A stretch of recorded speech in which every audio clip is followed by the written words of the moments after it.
Nothing is wrong with Christianity coming to Igbo land. But in the practice of my music, in Igbo and in doing these things, you will come to the truth of the Igbo experience. And that is the angle of the spirituality. And I first identify so much respect to Dibia, to Ihoneme, to Arosia, and everything around my culture. The Christians at the point of Wabaranya, and the environment to start their gospel. That is where the crisis went today.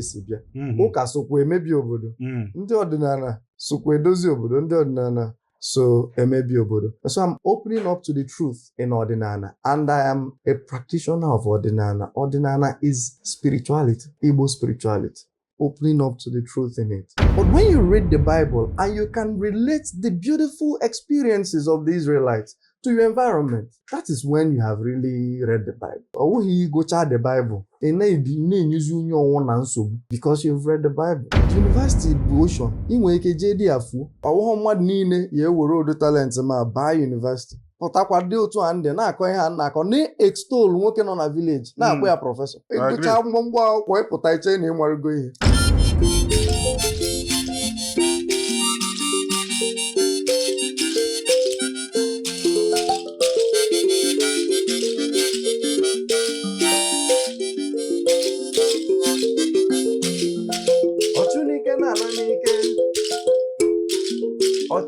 Ngwa na ngwa mgbere ka mma onye ọbụla kwenyekelu ya n'ụwa mgbede ka mma na ndị ebido naanị wee lide ụwa mgbede ka mma kama ngagba ka ngwa ụmụnne m ka mgba aka nkwụ ụwa mgbede ka mma maka na ngwọ na-agba ka iji tupu izu na-abụọ na-amụ ụwa mgbede ka mma akpụrụ gị ọkpọ onye nweghị ewelu ya sibe nri ụwa mgbere ka mma mana nkwụ na-atụ ngenge arọkwuru arọ n'ọnụ ya bụ ụwa mgbere ka mma onye ọbụla kwenyekelu ya n'ụwa mgbere ka mma na anya ebido naanị wee lide n'ụwa mgbere ka mma ụwa mgbere ka mma ụwa mgbere ka mma.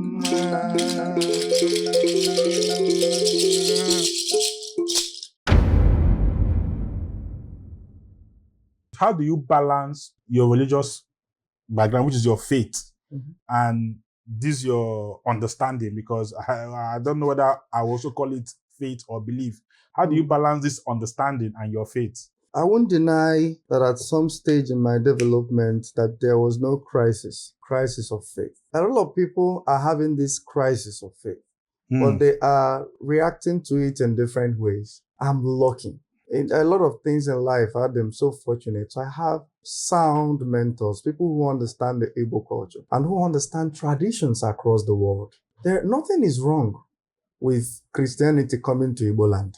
But in the practice of my music, in Igbo and in Eku Ogene, because I can play the Ogene ensemble, I can teach it and I theorize these things. In doing these things, you will come to the truth of the Igbo experience, and that is the angle of the spirituality. Ordinarily, Igbo people are not even particularly religious. We are particularly spiritual. Igbo instruments lead me to contemplation. They help me contemplate. I did not really contemplate with the piano. So, in practicing Igbo musical instruments, one of the things I learned was contemplation, because it takes me somewhere. So, again, Igbo music leads me to the truth of nwanne. Because these are the things. And so I am still a Catholic till today. The first thing unsolved over the years ago. Na muna dibia ya no mwana, muna ya pa nkata. No na ha so mu yo na ha to mu jo no wo onye menka. And that Ezenwanyi di creative, that I can do music with Ezenwanyi and not do music with a reverend sister. All the reverend sister na egwu move home, I don't need to do it.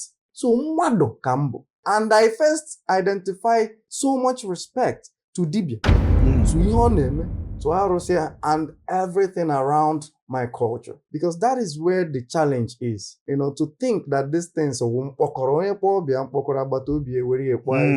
so I made sure that I groomed myself to appreciate these things, to appreciate these things, to connect to who I am as Onyibo. I'm still a Catholic, and I like to dress like this to schools and do educational workshop. Ka ọ ya awụ ụmụazị na-aga na street fụ onye tere nzu n'anya ha amansi Holy Ghost fire, blood of Jesus. Onwe ihe o mee ọ na-eme nke gị na-eme nke gị. But the idea of unbeliever and believer, it's a dangerous way to address yourself. In fact, once you start doing that believer thing, I have problem with you. Because Abraham the believer, he negate another human being. Onye nke ahụ is the unbeliever or infidel, which is wrong. The Igbo culture, nabatakwana this Christianity, nye ha ana.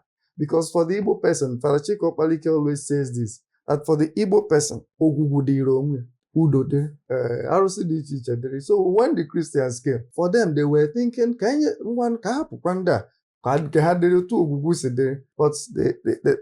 the Christians at the point and the environment to start their gospel. That is where the crisis went today. No, can emebichi obodo. It's not completely true. Ụka sokwa edozi obodo. Ụka sokwa emebi obodo. Ndị ọdịnala sokwa edozi obodo. Ndị ọdịnala so emebi obodo.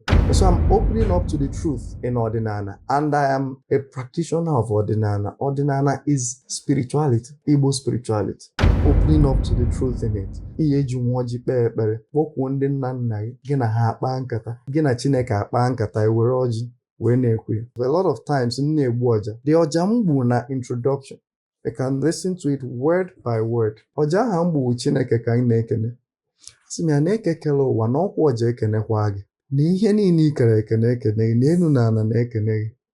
Na anyanwụ na kpakpando na-ekene gị, Chukwu okike ọkwa ọja ekenekwa gị. That was the message. Ọ ihe a ka onye na-egbu ọja na-eme. Ọ ihe a ka eji ikoro eme. But ignorance mee mmadụ o je gbaa ikoro ọkụ. Thinking, no, destroying what we have. I've overcome that crisis. I'm comfortable with my Catholic faith. First, it does not contradict it. I'm fine.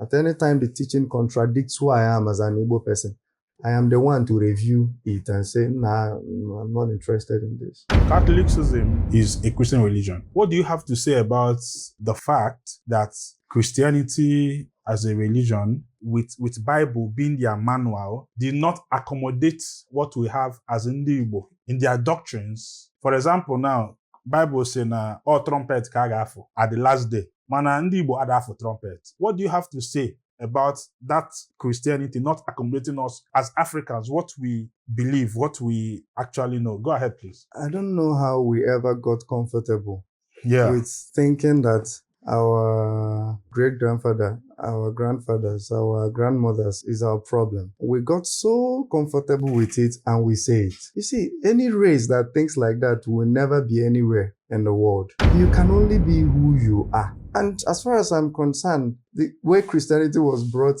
to Nigeria, to Anibo, to Africa, Africans have to review their faith. Africans have to review their medicine. Africa have to review their music. Say, this is what education means to us. This is what medicine means to us. This is what faith means to us. This is how we want to connect to God. Whether you are going to invent something new from everything that we have, or you are going to stretch the ones that are existing to, to be more open to the realities of the people. Or Africans have to also say, this is what food means to us. We have a lot to say because in the way we have accepted the faith, once you go to church, you presume you're a good person. It is not true. It is not true. And onye ọwụna ma nwekwa ndị arụ a na-anọ na-eme omenala nwee ndị ezigbo mmadụ ndụ fa dị nwa nṅomi nọ n'omenala. Like I said, it's evil the way aspects of the people's culture were demonized because you are making sure that we do not get to the so-called promised land. You are denying me the heaven already. In the ways you have, made me first inferior So I have to battle with, once I see somebody Karon Zonanya, I have problem with it. Mana, on Ash Wednesday, nobody looks at you like something is wrong with you. But if onye tere nzu n'anya, inezi shift. So the Igbo culture itself, the open, and it shocked me. In fact, this was the only issue I had, that the Igbo culture is open. If a Buddhist comes into the Igbo land, it's okay. The traditional Igbo society. That is how Christians were given the land to develop in the first place. So, in summary, Uchu, for instance, like I described, is what holds the town together. So we must review what we believe in. And you listen to my song, Uchu. I started it with Psalm 23 because the first encounter I had of it was standing in front of the water without knowing that I was standing in front of the water. That's Uchu Ibu, because the water flowed down to Ibu. I started praying and I said the Psalm 23 in front of the Uchu because prayer is contemplation. And then so if you listen to the music, I started with the obo, like David, singing the psalm and opening myself to the presence of nature. Gobazie. Na ọ na-eduga m na mmiri nke dibe m wuchu, ama m nke dibe onye ọcha, mmarugodu mangụnye na egwu m because ịmọrọ Jordan, ịmọrọ Josimeni, nke ahụ dịrị ya, ọ nọrọ onwe, and ebe anyị ede hụ n'akwụkwọ ka m gụzie egwu gụnye uchu nke be anyị so that onye ọcha gbaa ya ọ na-agba uchu aja ogbugbu uchu ọnụ keta ọsịsị gịnị bụ uchu a sị na o nwee mmiri dị na Anambra State. But who are you in the world? If you keep talking about Jordan, who are you in the world? Does it not bother us? Who are you? But when you read the Bible and you can relate the beautiful experiences of the Israelites to your environment, that is when you have really read the Bible. You go check the Bible, because you've read the Bible. And I'm not waiting for government to start anything. That is why I started an academy of music where I teach children Oja, Obo, and you know the name of the academy? Ichoku Academy. You know what Ichoku is? Ichoku parrot. But you know why I named it Ichoku Academy? Ichoku. In 2024, Ichoku. Not necessary. Reimagine it. Onwe nọrọ n'ofu ihe na-asị m nọ ihe Igbo bụ enyi. Ị nọrọ na ntị enyi si n'ebe a ka enyi jedebe. Ị nọrọ n'ọkpịa si n'ebe a ka enyi jedebe. I jee na Tusk ya onye a sị ha na abịa fụrụ Tusk n'ọsọ Tusk enyi nwe. Ọ ihe Igbo bụ enyi. So today I've gone to Mike Ejaya's house with you, and people will think it's about a trend. There are many musicians in my town, lonely people that may see ọka na ụmụchu were ụbọmụ na ha nọrọ na-akpụ ya ada akwụmụgwọ. Because I've come to understand that Igbo music is therapy. Egwu ahụ ịgba na festival boom will therapy, and that is why ndị bụ na-eji ha aya some kind of oil mgbe gboo. Ị naghị na-agbụ ya gị na-apị phone chee na ịmụta na you've learned. If some people you talk to them, they will say, is it not the white people that brought the phone? If you throw away their phone too, if you want to, that's not even an argument to make. You should connect to your culture. You should go to your culture with a new mind. That is the real Christ consciousness. It's not to always tell me Christ said. What are you saying? Christ wants you to say something about who you are, to be who you are, because that is what Christ was in the first place. And I don't think any Christian is impressed in Christ when you destroy the values of your town, when you destroy who you are to become Christ-like. Not really true. We should be talking about Christ consciousness in the academia, Christ consciousness in ordinary, Christ consciousness in anything you are doing.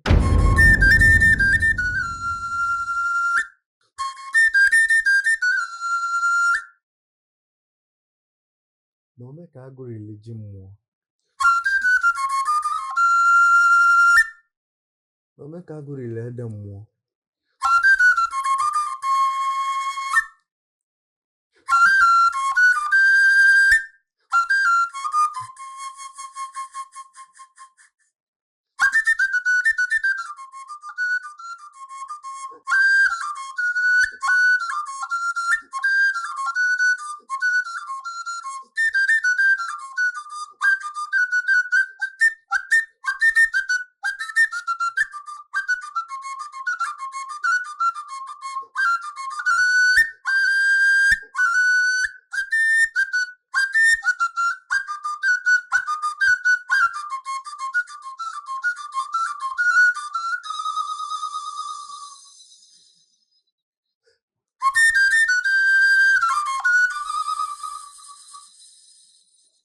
Bubble.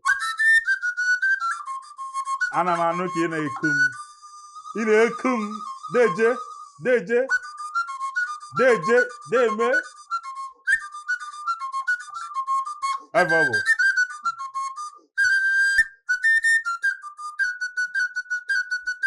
Umutu.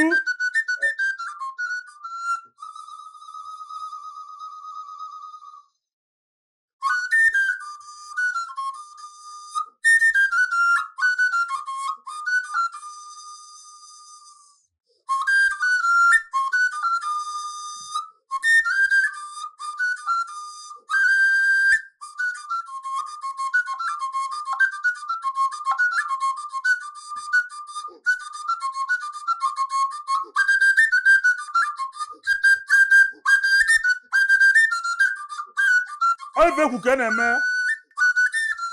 Igbo ga-adị Igbo amaka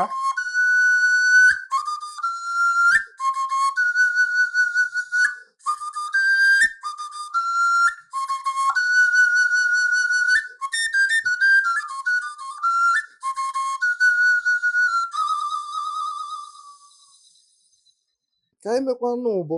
Okay, gaa n'iru please. Ụbọ aka bụ ngwa egwu Igbo eji akọ akụkọ. Eze Igbo obili Igbo kpọrọ ụbọ. Area skata kpọrọ ụbọ. Ụmụ ihe ndị a anachaghị ana maka na ndị be anyị Chineke ka eme Igbo enyego m eluigwe already. Maka na ndị be anyị gboo na-echemi ife echemi enwesị na ụwa mgbede ka mma.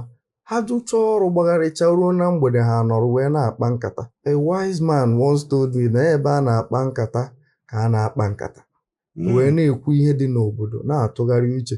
Ụbọ bụ ụdị ngwa egwu eji akpa ụdị nkata.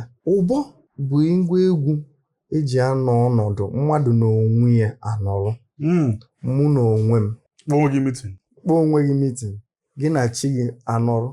Ụbọ na-eme ya. Ana enweghị egwa m nke a nọọ mkpọwa ụbọ mbanye ebe ọzọ mụ na ọdụmanya na onwe ebe nọ. Gịnị ka anyị meketere? Gịnị ka anyị nọ na-eme ihe ndị a na-achọzi ya achọ? Mbụrụzie as a researcher mbịa nsụwa oyibo, it is going into extinction. If nothing is done, it will go into extinction. Nothing is done. Gịnị ị na-emekwanụ gịnị? That is the statement of your problem. Ka ihe ji diọkpara gị ịmụta ya idecha ya ịkpọọ piano teacher ịmahụ na ihe emenwu something with diọkpara gị. Ọ na ebe m na-akpọ ụbọ ka m na-afụ the capacity nwere to contemplate. Ọ na-ehapụ m na-eche m echiche ime ka ọ ya wụ na-eme ihe ọtọ atọ.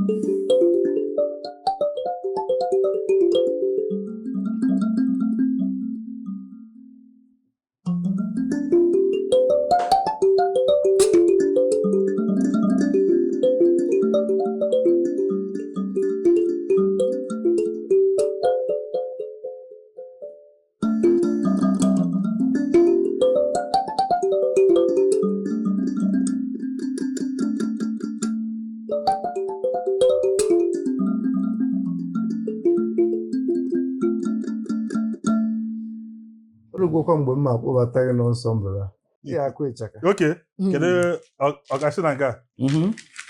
Ihe akụ ịchaka ihe afụkwa ihe ọzọ Igbo ji bụrụ Igbo wụ na egwu bido kịta ihe ama ihe ya akụ.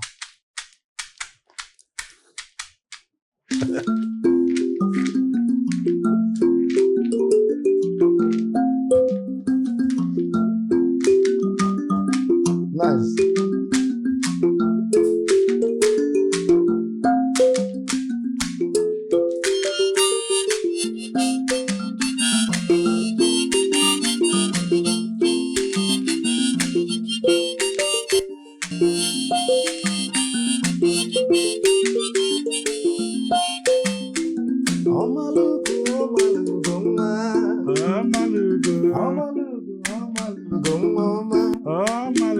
Nwanne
Tony na-abịa egwu ka nkụ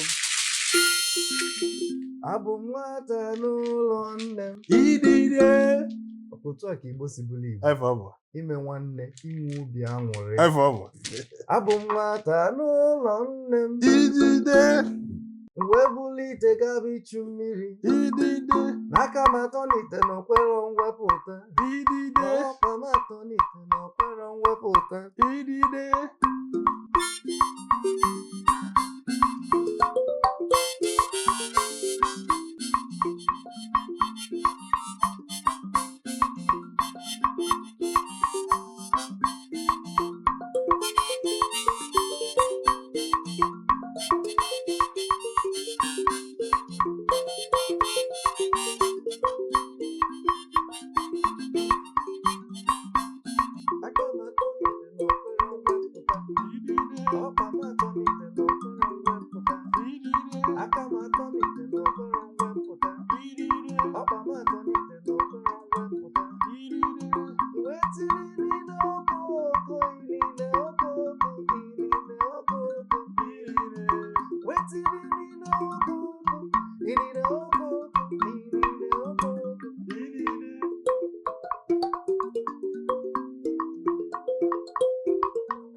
ịmakwa egwu ọzọ na-atọ m ụwa mgbede ịma na ha agbagwogwogwo na-agbagwogwogwo ọmakakwa mana nke ahụ ka wụ mbido egwu ụna egwu wee bụ ụtọ ya dị maka abịa na ịkụgo ịyọga ịchaka kwụọ ọkpọkọrọ na-achọ ịba n'ekpiri ọ ife iji bụrụ onye Igbo ịmụta ya mụta piano ọ dị mma maka na 1+1 wụ 2 ya ha eje minus onwe gị ọfọzie piano so ụwa mgbede wee ebe Mike Ejeagha for me ebe ọ gụchara egwu ebe a ka ndụ ya ọ na-emekwu na ndụ ya tata ọ na-eme na ndụ ya ọ sịghị na ụwa mgbede ka mma ma mgbe anyị nọ skuul enwe ndị nọ na-enwe ị na-enwe onye achọrọ ka akpọ afịa enwe ya na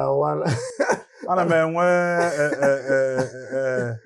abeg na ọ dịka mana onwe ihe iji wụrụ ya mbaba onwe ihe iji wụrụ ya mbaba the genius iji bụrụ mmadụ you stayed in touch with it. They make crazy things then in school. Yes. If he may go, we have to study you. Yes. We have to study you. Thank you. And then we have to bring you to classes to, of course, we go to universities and they engage you to now teach. Yes. I saw the lecture deliver sometime in Unizik, and another school is inviting you to teach and all. Oh, hancha wo one word.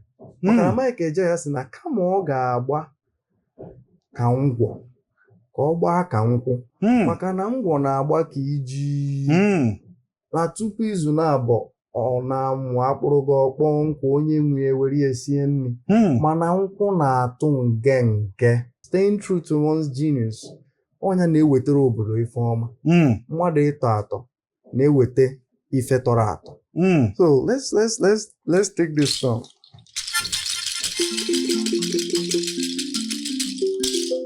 So Elioge, since 2018, I've been doing concerts. Uru 2021 on Bido Obia Wambwede. Long before this trend. No Wambwede Kama.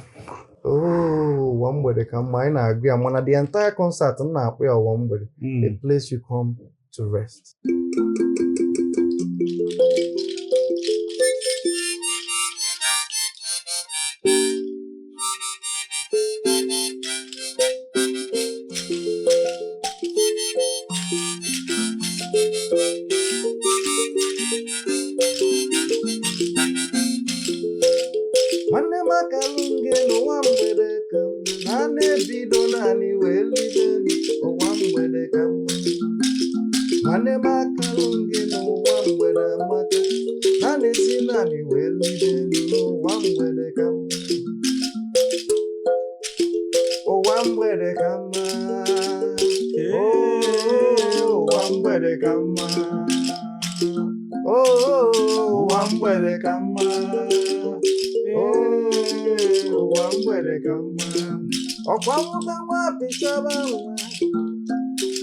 Abitekete yodobodo Wambwede kama Opodekete ogbebi igbe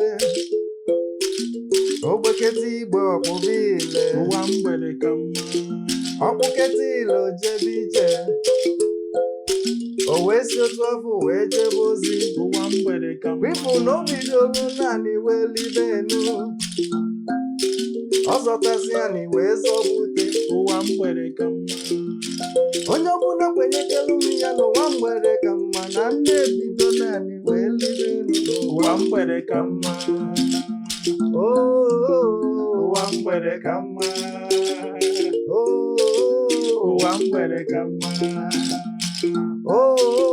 ụwa mgbede ka mma ụwa mgbede ka mma ụwa mgbede ka mma Wambwede kama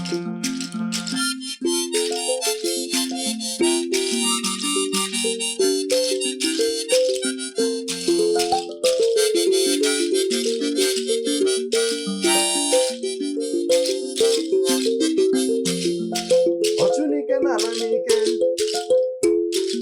ọchọ ngwa ngwa na-ala ngwa ngwa Wambwede kama onye ọbụla kwenyekelu ya n'ụwa mgbede ka mma na ndị ebido naanị wee libe ụwa mgbede ka mma kama ngagba ka ngwụ ụmụnne m ka mgba ka nkwụ ụwa mgbede ka mma maka na ngwọ na-agba ka iji tupu izu na-abụọ ọ na-amụ ụwa mgbede ka mma akpụrụ gị ọkpọ nkụ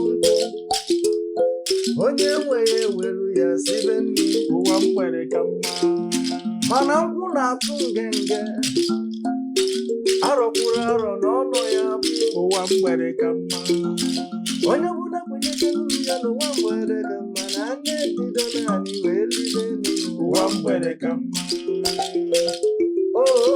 ụwa mgbede ka mma ụwa mgbede ka mma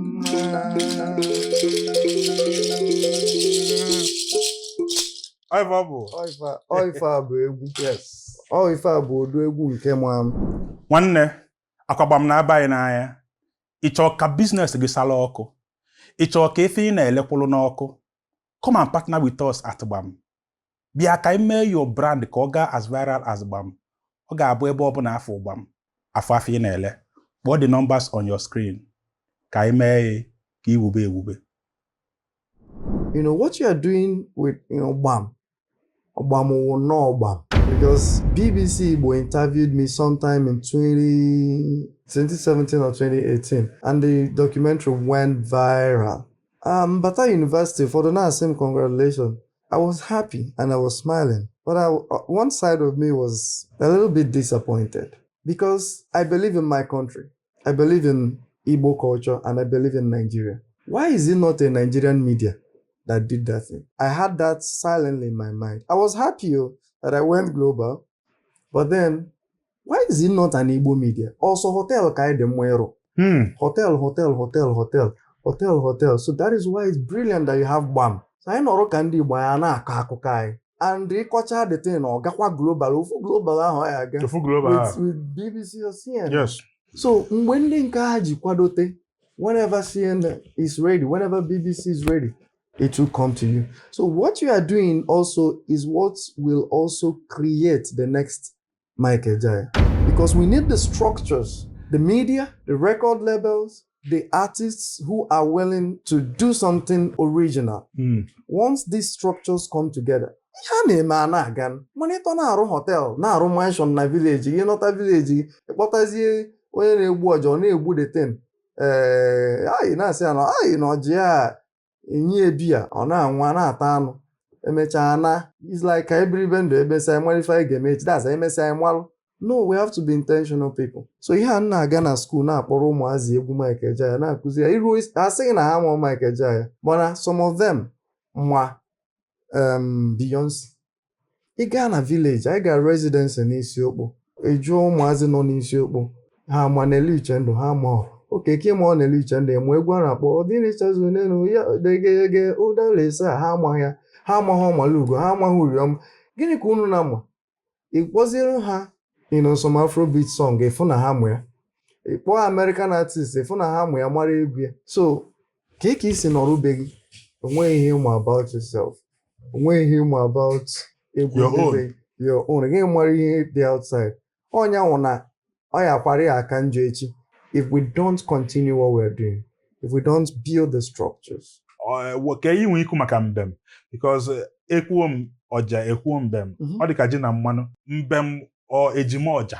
Ọ na-edo academic article n'Igbo. Ihe a nwee ezigbo title, brilliant, na mbem ejima ọja.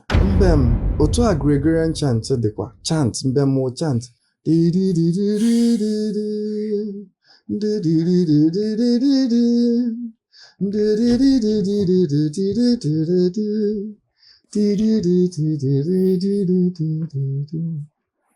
Otu a ka mbem dị. Ọ ga-aga ọgbatu. Ọ ga-aga ọgbatu. N'ọrụ m n'omume mma. Ọ dịka ọ dị m na-egwu bịa n'ụbịa gịle egwu. Nachi egwu erune. Nachi egwu erune. Otu a ka ọ dịkwa n'ọja. Even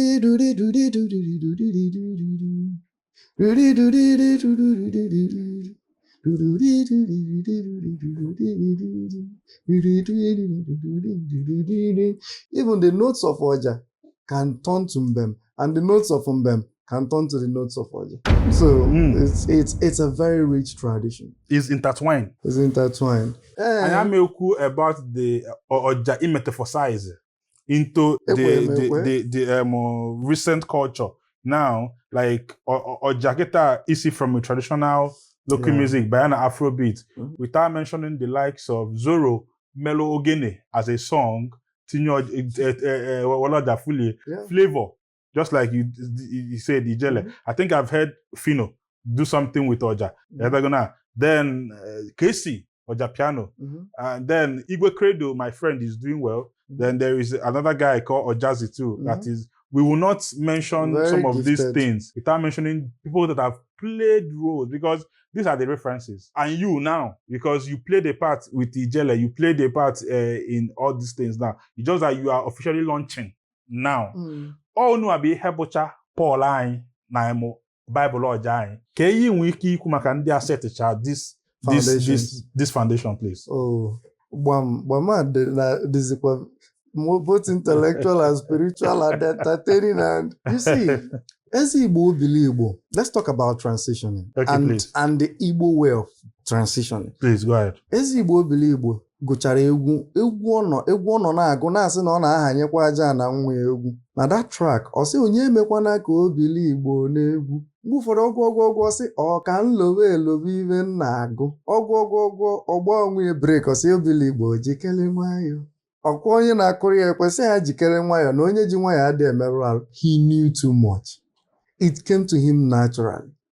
mana ọ wụghị ihe generation ya mee ka the next generation ya eme. Ndị gboo ụma ihe ọkwa maka ndị a na-asị awụ otu a ka ka nna onye gị nwa iji bi ụwa ka ikwu nke ị bịara ime ị ka ga-abụ nna mmadụ onye a ebicha ndụ gị anwụ onye a bịa ọka na-ekwu otukwa nna nke gị. That means we are not living for the next 300 years. We are not living for the next 1,000 years. Maka Igbo ama nwụ anwụ Igbo wụkwa akwa akwụ.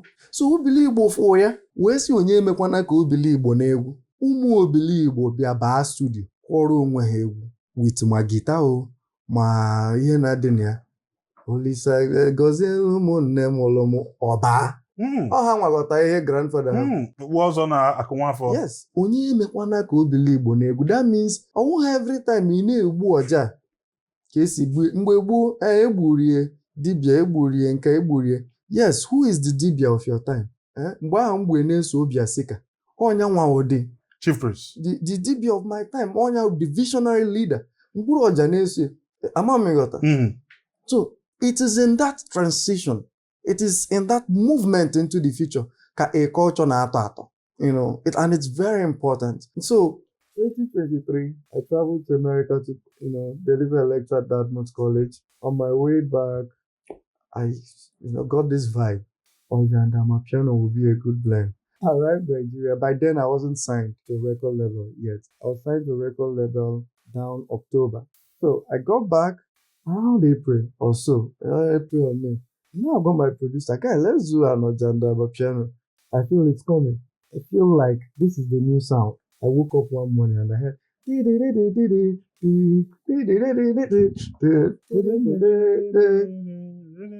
I was like, I said this, but I was happy that someone did it. My name is Chabel.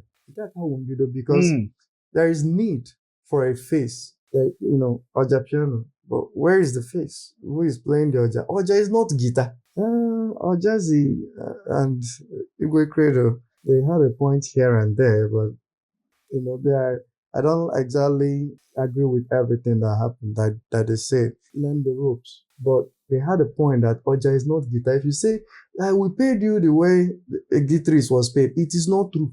It's not the same.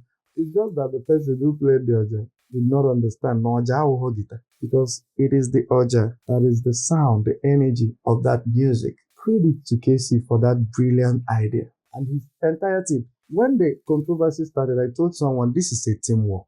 I watched some videos and I've been seeing this guy go to his house, play Oja for him, and I know how my music has evolved. So I suspect, this was before any accounts even came out clearly, I suspect that because this guy was playing this Oja, the same way I walked into Freedom Park and I said, Gerald, play for us now, and DJ put on my piano and I jumped on it with the Oja. I said, so this was a journey. It's not like, it's a whole teamwork. And this is where now they are correct, because your own role is Oja. Someone thought out this idea. The person has to benefit too. Someone, funded it. Someone did this. Someone that structures and don't have any but I had a structure. I had emotion. I baba. I got to go. I'm watching in kitchen because they got to go do once. Like a guy go say na Buroneki fege mege mwari if at all malo.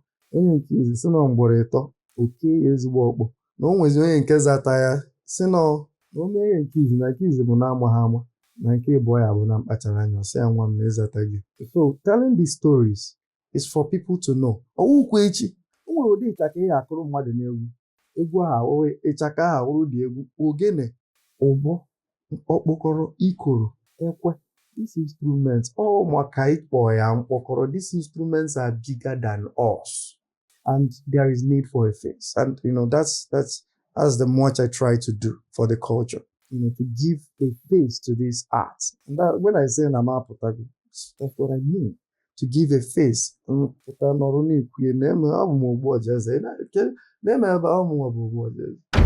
Ikwulie na ọ bụrụ ihe ịgụ na school ka ị na-eme ihe a nọ DNA nọ ihe dị na agbụrụ ịghọtago. Would you encourage onye nwe talent to go and study something that has to do with that talent? For example, now you say you want tomorrow ka lawyers na-egbu ọja, doctors na-egbu ọja and everything. Somebody like me met theater now. Would you encourage mmadụ nwe talent for music, ijegu music? Mmadụ nwe talent for comedy, ijegu comedy? Mmadụ nwe talent for ijegu ọja? Would you encourage that or something if you can talent be studied? Just go ahead and clear us on that. The university ocean, inwe ike JD afu. Inwe ike JD na school abroad scam because like I said earlier, as much as I was greeting the professors in the village, this men and women too. There was this wonderful woman, Louisa Ibuabuchi. People like that. As much as I celebrate them, I also celebrate the teachers who taught me in the university because they gave me the much they had. And they university yes. University water knowledge, water, so school have lost calm. When they na the place full, I agree. My talent. I agree. They carried away. Corona ga isi Grotowski's theater. More na Grotowski's theater nwoke anọ na village na-akpọ ụbọ. We minimalist artist. Athens. Greece. More na Athens na when they na village again make something better than that. Name na Nkwaba. Name, so you can also come into the university for anya. So many things can distract you. University big. So no be lie. Talent buy university. But na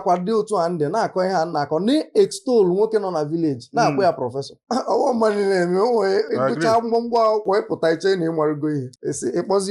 Flute. He's playing. They are calling the flutist. What me hear flute about Oja? On the one hear flute. On the one hear Oja. So education, the way we have Oja, after you be Oja. After you be Oja. After China be Oja. After China Oja. Flute, and then they buhanabo. So it's any day mother say I want a flautist. I want you to come and play flute. If I'm kind enough on Jory, do you want flute or do you want Oja? If I'm mischievous, where you flute to be? Said to chai and said to choice. And I mean the flute. Traditional flute, local flute.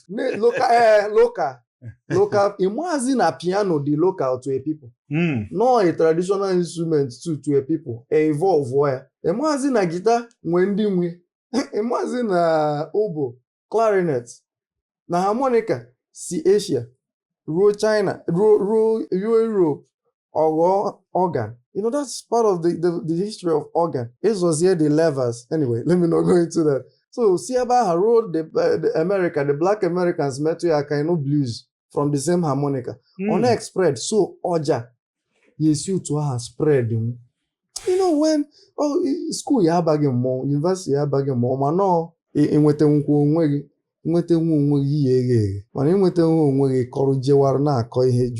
So what I would say is for those young people, they need more of an academy. They must not even, go through the system.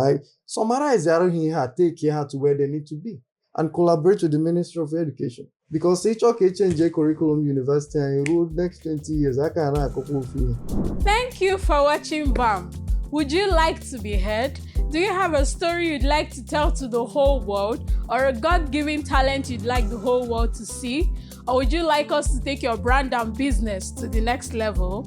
Come now to the most popular Igbo interview in the whole world. BAM. Contact the numbers on your screen today to place an advert or be our guest. Kindly follow us on all social media platforms, Facebook and YouTube at Young Content Factory and BAM Interview, Twitter and Instagram at Young Content Factory. Thank you.